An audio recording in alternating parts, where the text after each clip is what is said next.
simplistic way that I sort of say, if you really wanted to help America, if you're really patriotic, what's the best way to help America? Well, you'd want less losers. How do you get less losers? You find the spots where the people have an unfair shot, and you fix that. You fix those spots, whether it's the south side of Chicago, whether it's Baltimore. You find these disenfranchised areas, and you fix them. That's the only way.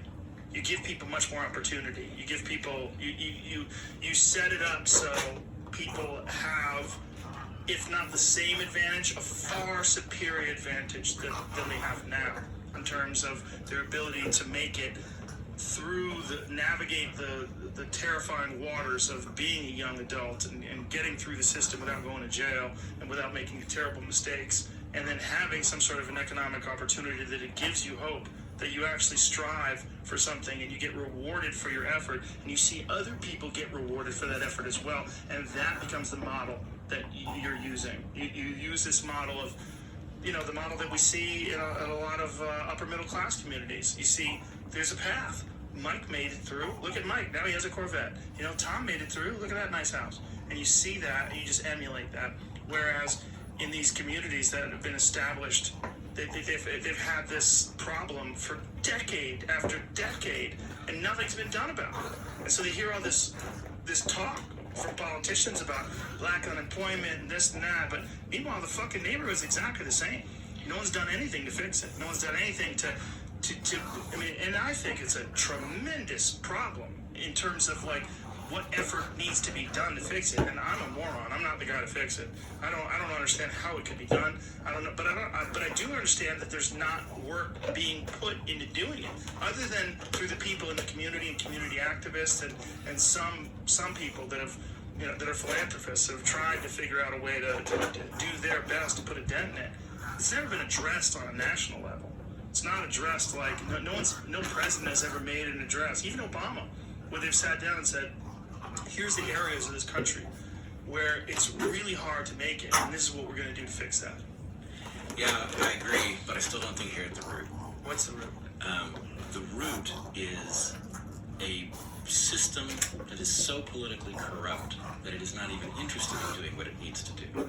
It is interested in doing the bare minimum that it can do that prevents revolt. And now it's screwed up, now it's got revolt.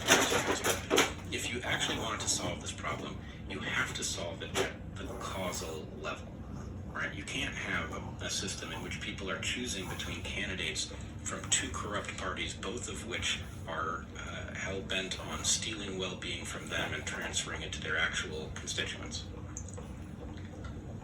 I agree. So yeah, that's a problem as well.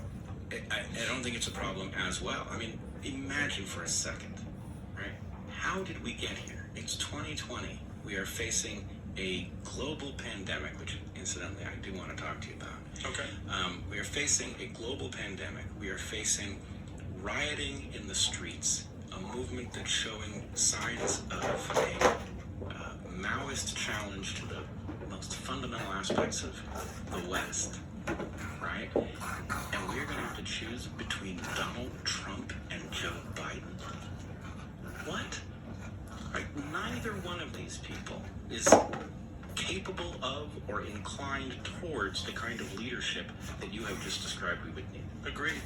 So that means at the very least, if we do not divert our course, right? If November comes and we are choosing between those two, then that means we're putting off any solution at least 4 years, because the president would be essential to changing our course, right?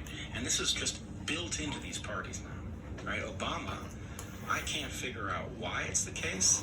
I really like Obama personally. He seems like the right guy to me, but his administration at a policy level was indistinguishable from Bush. In some ways, it was worse. So what we've got is parties that decide what we get to choose from, and the game is to prevent us from having any choice that could possibly solve the problem. So we have to fix that. We have to address that problem, and we have to break their stranglehold. And in fairness, Trump was a challenge to that two-party duopoly. He's not really a Republican, right? Right. But he's also not really an alternative. It's like a third crime family, right? Yeah. You've got the Republicans, the Democrats, and now the They Trumps. sort of co-opted their ideology to fit his needs. Yeah, but it's not a solution. Right. So we have to get that solution, which means we have to get by the parties. Trump proved that was possible. Right. I think if there was ever a time where an independent party has a chance, now's the time. If someone steps in and has a real solution, and also in terms of the distribution of that information, now's the time. Because you could just post something on YouTube where you're demonstrating, like, through a step-by-step process. You could take hours to do it. Like, this is what I want to do, and this is how I'm going to do it. You can break those down to clips, almost like a podcast. And if someone was a person of substance that we really believed in, we said, that person can really do this. This actually could happen. Let's vote independent. It could happen. They don't have a monopoly on the distribution of information anymore. And that's terrifying to them, because they used to be able to count on the shills on the left and the right to get the word out for them. But they don't have that anymore. You have so many people that really don't have an ideological foundation in either one of them that are talking and they're reaching millions of people. That's a rare moment in time. And this is, in my opinion, the very best time for someone to step in they're not compliant. They don't have to give it, they don't need that policy machine behind them, or the political machine behind them. Well, I've got a plan. Okay. But we'd have to find a really big podcast, I think, to get enough momentum. There's none of those out there. You haven't encountered a big podcast? No, they don't exist. All right, you want to hear the plan? Sure. Okay. The Rock and Jocko Willink. Get them together. Well, let's put that. Okay. Let's put that to the side. It's not part of the plan, but it actually could fit. Okay. Okay. So here's the plan. This plan needs a better name, but the working title is the Dark Horse Duo Plan.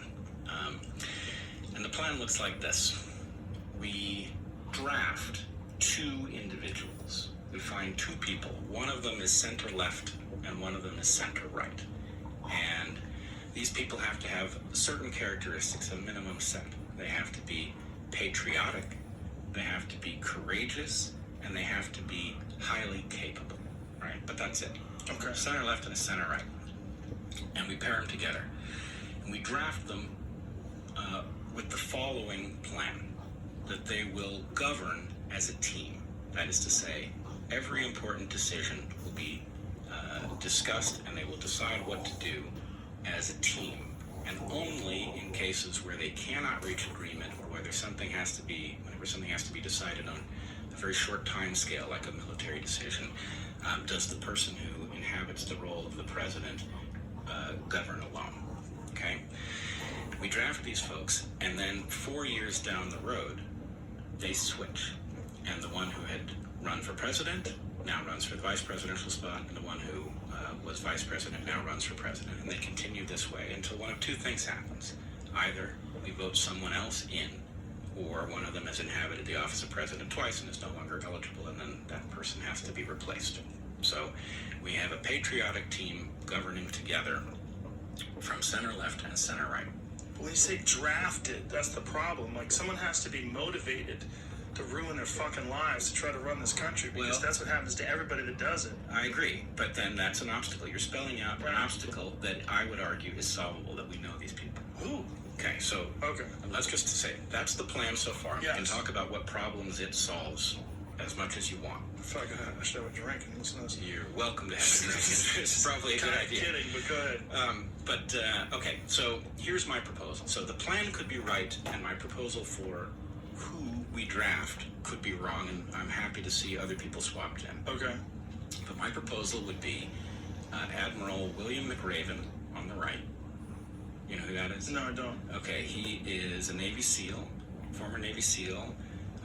He was until 2018 the Chancellor of the University of Texas. He is a very cogent center-right Republican. He was the lead on the Bin Laden raid, and he is, I think, universally respected by people who know him. I've never heard anybody say negative things about him. On the center left... Let me see this gentleman. I'm going to look at his face. Yeah, you're going to know. There he Oh, is. yeah, I have seen that guy before. I like it. Looks like a president to me. Yeah, it looks like a president to me too. You know who else looks like a president to me? Who? Andrew Yang. I'm down with that. Okay? So I like what you're saying now. good. So here's my point. Those two guys together. Those two. Is that camera on? Yes. Admiral, your country needs you. It really does. Never more than now. And I know that the job of president is a sucky one. I'm sure the job of vice president's even worse.